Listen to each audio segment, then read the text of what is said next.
Pagi ni masa nak pergi kerja, saya ada jumpa motor rosak sebiji di tepi kebun raya. Saya pun berhentilah tanya kok ada masalah apa.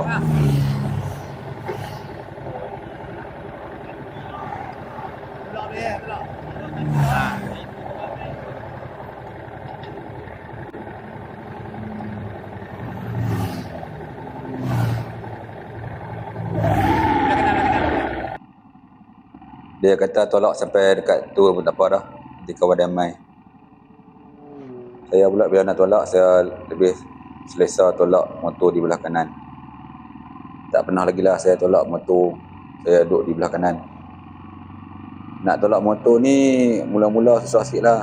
Alhamdulillah kawasan ni kawasan mendaki, sebab ada jabatan satu dekat depan ni.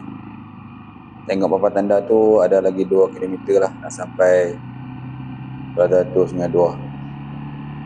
Bila dah jalan laju sikit, tak apa dah, tak jadi senang lah. Motor ni pun pandai bawa, jadi kita nak tolak pun jadi senang. Ni dah jabatan tu, dah lepas jabatan jadi lagi senang sebab jalan tu dah turun bukit dan mata. Saya pun sebab saya awal sikit hari ni, bolehlah nak tolong. Kalau dah lambat tu tak payahlah. Helmet baru beli hari Sabtu itu, sajalah nak cibi sikit, boleh tahu tu.